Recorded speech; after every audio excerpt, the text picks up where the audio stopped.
어쨌든 이제 가을에 응. 이런 이벤트가 열려도 낚시를 안 갈 수는 없잖아. 그렇지. 내가 사는 루어랑 몽돌이 얼만데 내가 바늘 얼마나 많이 사는데 낚시를 안 가. 근데 이제 이 계절에 낚시를 안 갈 수는 없잖아요. 그렇다 보니까 우리가 고기를 잡을 수 있는 방법을 알아야 되는데, 이 시기에는 어떤 특정한 루어를 쓴다든지 뭐 잘 먹는 루어가 있다든지 어떤 특별한 방법이 고기가 잘 먹는 게 아닌 것 같고요. 그냥 포인트 선정해서 갈리는 경우가 많아요. 그런 포인트들은 뭐 몇 가지 특징이 있는데, 공통적인 특징은 일단 흐름이 좋다는 거. 그래서 흐름이 좋아서 이렇게 전부 다 막 지저분한 물이 되어 있어도 깨끗한 물이 들어온다든지, 아니면 흐름이 있어서 생존, 그러니까 호흡하기에 좀 좋은 상태가 되어 있다든지, 그런 데가 되게 많은데요. 그래서 그런지 모르겠지만 되게 오랫동안 밥을 못 먹어서 뭐 그렇게 생각을 해야 하나? 아니면 너무 많은 고기가 모여 있어서 뭐 그렇게 생각할 수도 있고, 그래서 이제 고기가 있거나 입질이 있는 곳을 찾기만 하면 그 다음부터는 진짜 마리수로 고기를 잡을 수 있는 게 또 요 시기, 요 짧은 특정한 시기에 낚시가 아닌가 싶어요. 뭐 아까 말씀드렸던 KS 토너먼트도 그런 경우가 있었고, 그래서 이제 얘기를 해보면 요 시기에 낚시를 할 때 그러면 어떤 포인트가 좋냐, 이 얘기 한번 해보자는 거예요. 흐름이 좋은 곳이라고 했는데, 이런 흐름이 좋은 곳의 대표적인 예는 유입수가 되게 많아서 턴오버의 영향을 받지 않는 곳이 있어요. 우리가 흔히 이제 새몰 유입수 주변 이라고 하는데, 그 새물이 그냥 진짜 뭐라고 해야 되냐, 이게 뭐 쫄쫄쫄 나오는 이런 새물이 아니라 파워 새물. 우와 그지? 막 시냇물이 들어와야 돼. 그러면은 이제 그 근처가 전부 다 새물 영향을 받잖아요. 그렇게 큰 새물이 있으면 거긴 턴오버의 영향을 받지 않는데, 그때 때마침 베이트 피쉬도 많다 라고 하면 좋은 포인트의 여건이 되는 경우가 있어요. 근데 사실 요 계절 가을이 되게 유난히 태풍이 안 오면 강수량이 좀 적거든. 그래서 조금 그런 포인트를 만나는, 그런 여건을 만나는 게 흔한 일은 아니니까 좀 흔한 방법을 찾아보면, 흐름이 좋은 곳이라는 테마를 갖고 이야기를 해보면, 이렇게 폭이 좁아지는 곳, 연안과 연안 사이. 그렇지, 연안선을 이렇게 위성지도로 보면 폭이 좁아지는 곳이 대표적인 것 같아요. 그리고 뭐 한 가지 더 얘기를 해보면, 댐에서도 교각이 있다든지, 아니면 어떤 큰 구조물 같은 게 물속으로 연결이 돼요. 슬로프 이런 게 연결이 돼 있어서. 대표적인 게 이제 안동의 주진교 같은 곳인데, 거기는 항상 낚시가 잘 되죠. 근데 거기가 이제 교각이 있으니까, 생각을 해봐도 똑같이 이렇게 들어오는데 여기 다리가 2개 있어. 그러면 여기보다는 교각이 있는 자리가 흐름이 좀 더 빠를 거 아니에요. 왜냐면 조금 더 좁아지잖아, 다리만큼이. 그러면 미세하게 좋아지기 때문에, 빨라지기 때문에 교각에 고기가 붙는다든지, 아니면은 슬로프 같은 인工적인 구조물이 있어서 그 구조물에 의해서 생겨난 흐름, 똑같이 흐르다가 흐름의 변화가 있으니까 그런 자리에 고기가 붙는다든지, 뭐 이런 경우가 되게 종종 있어요. 그러니까 수몰된 교각 이런 것도 마찬가지고, 그래서 그런 게 되게 좋은 힌트가 되니까 그런 곳을 공략해보는 게 되게 좋죠. 그리고 이제 뭐 워킹 하시는 분들은 이제 그러니까 위성지도를 되게 많이 쓰니까 뭐 이렇게 이런 걸 볼 수도 있고, 뭐 보팅이나 혹은 벨리나 어탐을 사용하는 카약, 벨리 이런 분들은 그런 곳에서 이렇게 어탐을 내려보면요, 구조물에 이렇게 고기가 둥둥둥둥 떠 있다든지, 아니면 바닥에 탕탕탕탕탕 찍혀 있는 걸 볼 수 있어요. 근데 떠 있는 고기 잘 안 먹어. 엄청 안 먹어. 볼 수 있다고. 불능이라고. 이제 불능이라고도 하는데, 그래서 이제 그런 상태의 고기들이 또 모이는 곳이 한 군데 더 있는데, 그게 뭐냐면 채널 자리예요. 채널 자리는 뭐냐면, 우리가 이렇게 골창이 있고, 그러니까 이렇게 골창이 있고, 여기가 물이 나오고 이쪽에 본류되면, 이 나온 물들은 어딘가를 흘러서 여기를 가야 할 거 아니에요. 다시 잘라서, 이렇게 잘라서 세워놓고 보면, 결국에는 골창이 여기가 수면이면 골창이 이렇게 동그랗게 되어 있지 않고, 어딘가는 물이 흐르기 때문에 계속 깎이고, 어딘가는 물에 흐름이 없어서 퇴적이 많이 돼서, 전반적으로 보면 이렇게 들어와서 평평하다가 어디 하나가 이렇게 쏙 들어가 있는 데가 있어요. 이런 자리에 여기는 이제 물이 계속 흐르는 거예요. 유입수는 일반적으로 좀 시원한 경우가 많으니까 바닥으로 깔려서 물이 흐르니까 거기 이제 흐름이 좋아서 베스가 이렇게 엎어져 있는 경우가 되게 많거든요.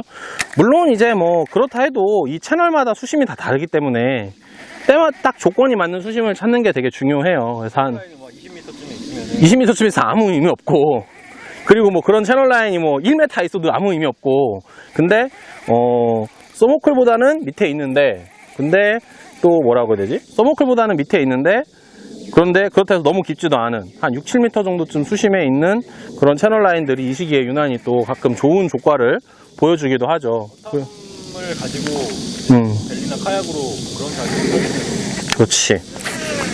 굉장히 이제 손쉽게 낚시를 할 수 있는 경우가 생겨나기도 해요. 그게 이제 요 시기 낚시의 특징. 아까도 얘기했던 것처럼 고기가 있는 것만 알면 잡기가 상당히 쉽기 때문에.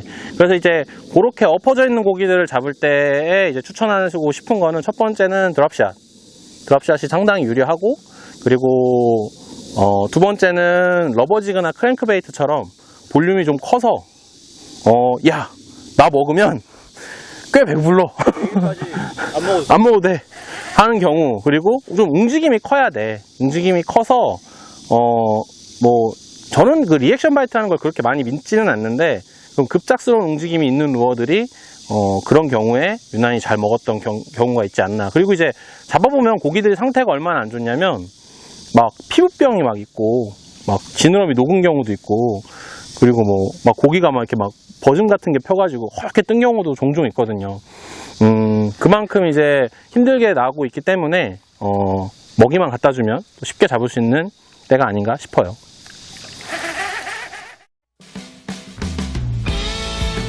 베스를 낚는 가장 쉬운 방법 꿀팁 베스는 엑사드, 전국구 모터스, 피싱 태그, 이명준의 해피베스, ATG와 함께합니다.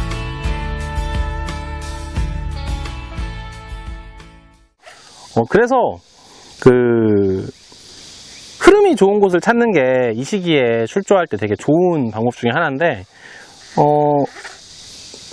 오히려 이제 더 화끈한 해결책이 하나 있어. 그게 뭐냐면, 턴오버가 심해서 낚시하기가 어렵잖아요. 그러니까 턴오버가 없는 데로 낚시를 가세요. 이게 뭐냐면, 이런 대형 호나 뭐 큰 저수지들은 턴오버가 있을 수밖에 없어요. 왜냐면 수심도 깊고 물도 많고, 그렇다 보니까 흐름도 없고, 그렇다 보니까 소유약증이 생기고, 그래서 그게 무너지고, 그래서 막 섞이는 이런 과정이 있을 수밖에 없는데, 이런 과정이 없는 곳이 있죠. 그러니까 무슨 천이나 어디 수로, 이런 데는 뭐 수심이 깊어야 2, 3m고, 그리고 항상 물에 흐름이 있기 때문에 물이 항상 섞이고 있다고. 뭐 예를 들어 무슨 보 같은 게 있어서 막 거기서 물이 콸콸콸 떨어져. 그럼 그 밑에는 다 섞인 거지 뭐. 그러니까 이렇게 흐름이 항상 있는 곳이 이 시기에는 더 유리한 포인트가 되지 않나 싶어요. 실제로 강은 뭐 봄보다는 이 가을이 진짜 이 정점 아닌가.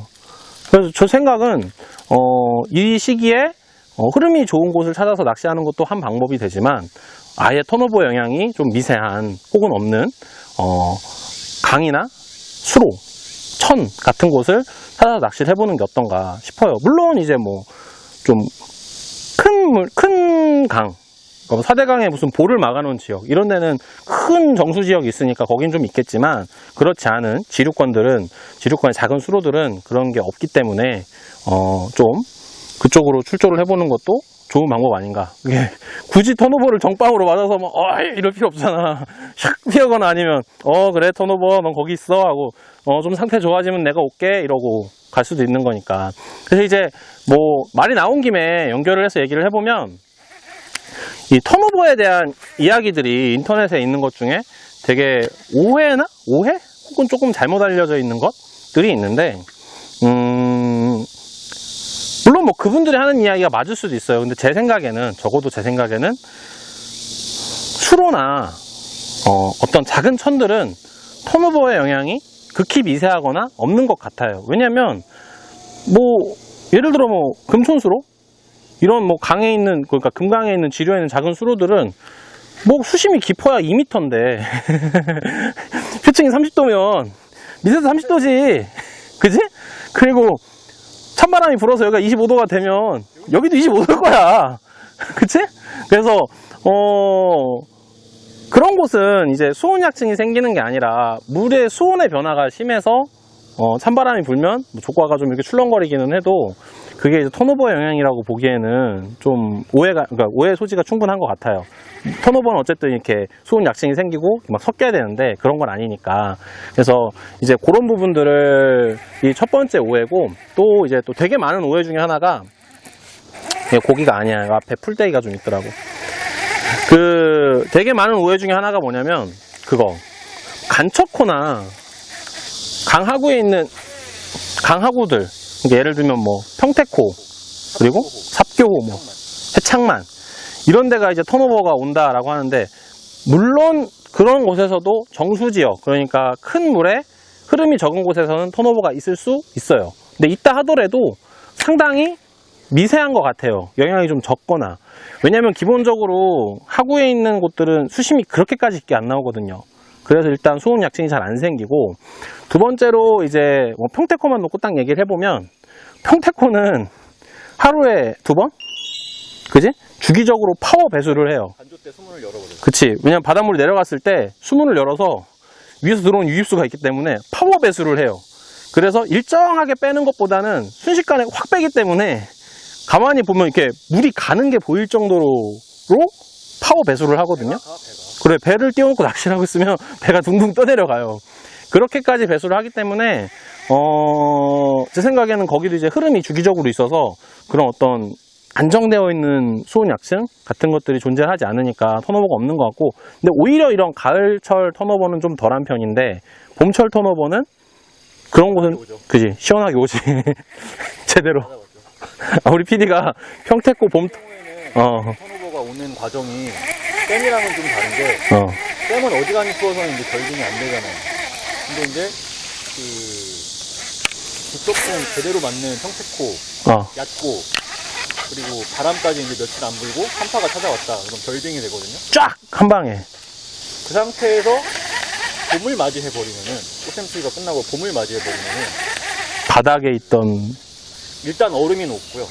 그지. 도시에 가까운 물들이 신나게 밑으로 내려가면서 신나게 섞이지. 밑에 있는 물들도 신나게 위로 올라오면서 엄청난 흙탕물 천국이 열리는데, 열리죠.